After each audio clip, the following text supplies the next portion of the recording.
Last time on Sailing One Life, we sailed 400 miles non-stop without an engine in not-so-pleasant seas from St. Croix to Grenada.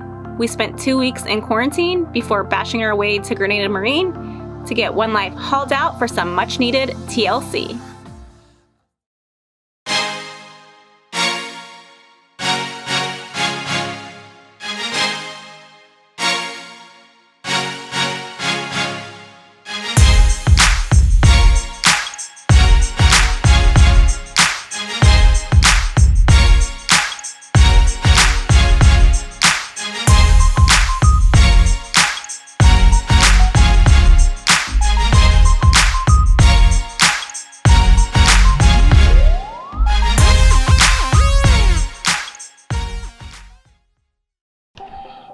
We got right to work on repairing our damaged drivetrain.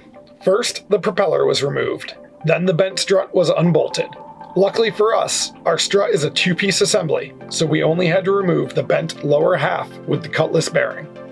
The shaft was then disconnected from the coupler inside the boat, and we were able to pull it out. We're taking it to the machine shop. Grenada Marine has a small machine shop on site, so we were able to have the shaft inspected on a lathe. Incredibly, the shaft wasn't bent. I think our flexible coupling between the shaft and transmission may have saved us big time.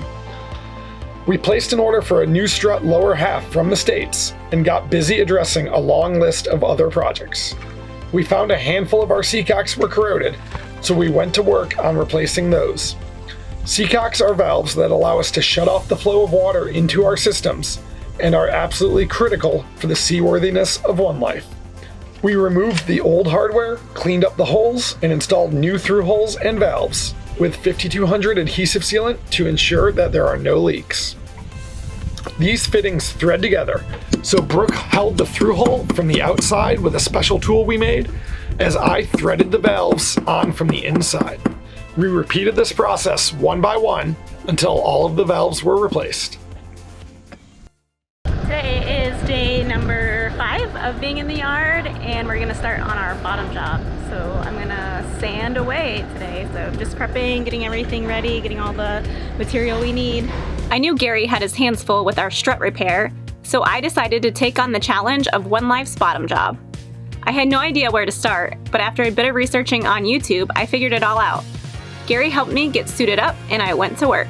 The first thing I needed to do was sand off the existing bottom paint. After 2 days of sanding in the marshmallow suit, it was finally time to apply the new paint. We decided on using Trinidad Pro as that was used previously and seemed to hold up surprisingly well. This type of work was a bit different than my office job I was previously used to, but I must say, completing this, especially all on my own, was oddly quite satisfying.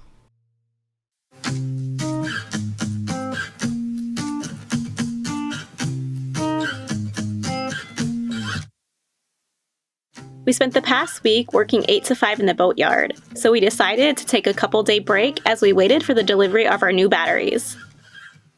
Since we had a scooter, we were able to sightsee the entire island and visit places off the beaten path. Grenada is known for all of their waterfalls, so we decided to check some out. Here is a glimpse at Mount Carmel Falls, which drops about 100 feet. This waterfall was beautiful, but we continued on our way and found ourselves in the friendliest little town. Nice to see you, man. Nice to meet you. Nice to have you guys. Enjoy yourself. Thank you. We're having a good time. Yeah. How nice to have you in the spice. Yeah. In the spice. Everything's nice.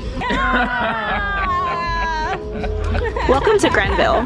The people of this town open their doors to us, and we will be forever blessed by their friendships. From sharing their favorite dishes and rum with us, to including us in their traditions, they made us feel like family. Best rum in the world. That's right. Yeah, we out here in Grenville, Trenchtown, Grenada, with our friends from America. Right now we are drinking some rivers, made from sugar cane, gas wall in the wall. Hello, coming in live from Trenchtown. That's in Grenada. Oh yeah, the spice side. Throughout our time in Grenada, these are some of the moments we enjoyed the most.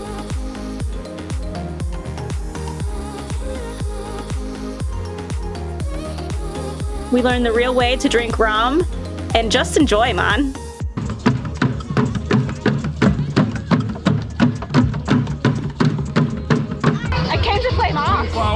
to play Moss.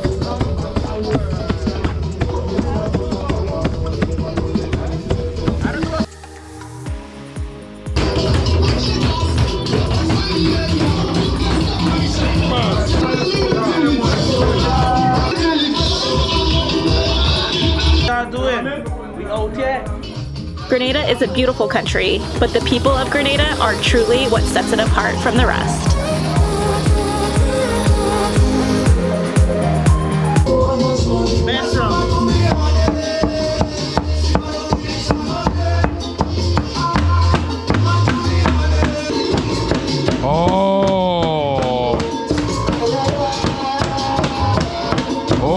Big thanks to Rebel, Uncle, Fish, Dixon, Dylan, Arnold, and the rest of Grenville for always getting us back to our apartment safely and showing us the real Grenada. When we weren't out exploring, our days were spent in the boatyard, checking off projects one by one. Batteries just arrived. Super exciting. Christmas on One Life today. But now we have to figure out how to get these out.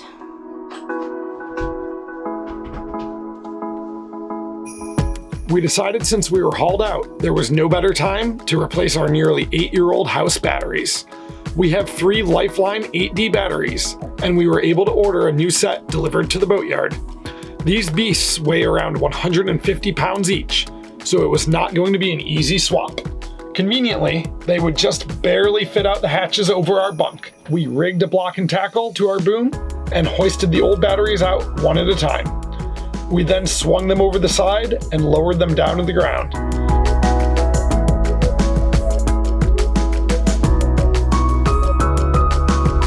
The new batteries were hoisted up, lowered, and maneuvered into place. We then reconnected all of the battery cables.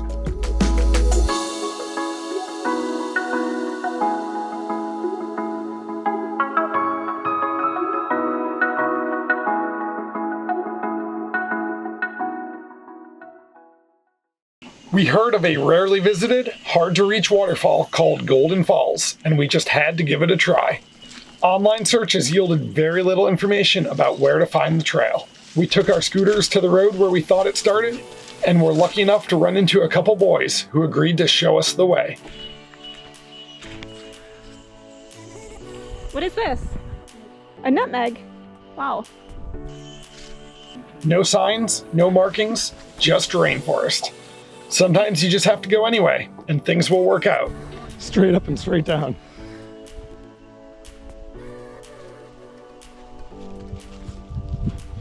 The trail was intense, with steep sections having ropes tied to help us down. Yes. Slide your way down with the rope. This is awesome! It's slippery as hell.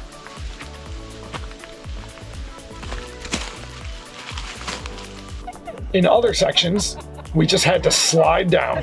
I think we all took a few spills.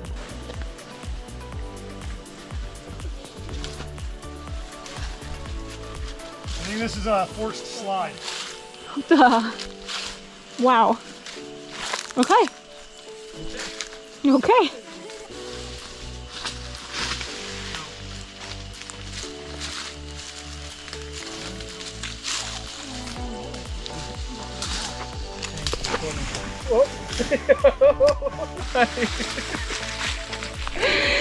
Going up this is gonna suck. Oh man. The boys knew the owner of the land, so we stopped halfway for a coconut water refreshment. Yeah, not quite ready, but. Alright, do that again. In the jungle. Are they not ready yet? They're pretty green. I like them green. No, they're good. It's not super sweet. Right.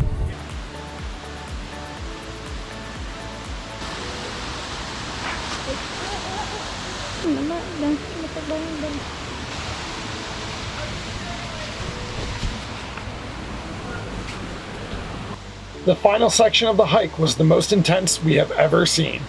A rappel down a steep cliff, and then a wade through the fast-flowing water brought us to the final challenge. We would need to walk across these precariously placed boards in the middle of the slippery rocks with water flowing over our feet. What could possibly go wrong, right?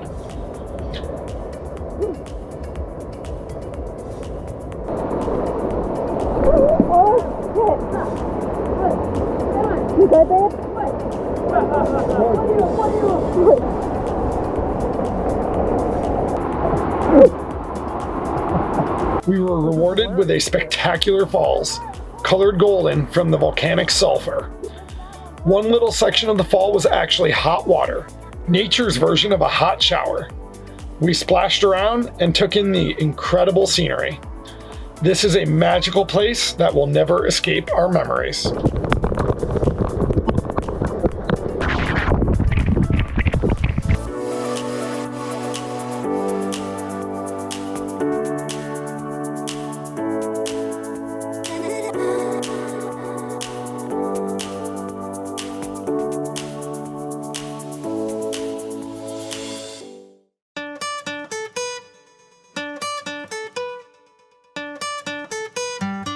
After a month with one life on the hard, the day finally came to splash her back in the water. We gave the keys back to our apartment and said goodbye to our scooter. Our landlubber life was over. Our anxiety was running a bit high, but we were ready to get back on the water. Boatyard projects are a tough gig, and we didn't want one life on those stands any longer. Harrison's nervous. Yeah, I'm nervous.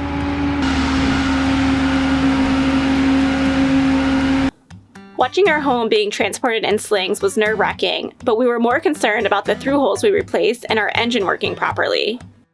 We were certain we replaced the through holes correctly, but the thought of these leaking or us taking on water because we screwed something up was, of course, in the back of our mind.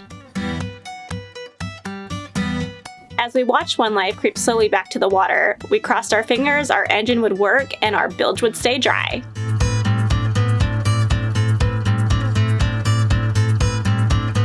As she was set back in the water, Gary checked all systems and gave the green light.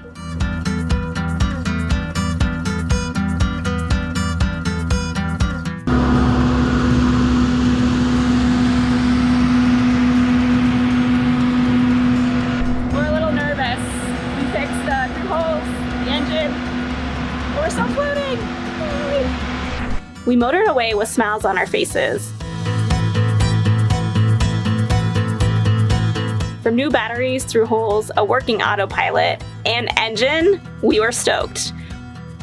We couldn't believe we frickin' did it. Join us next time as we take our Grenada friends sailing. Cheers to this crazy one life, you guys.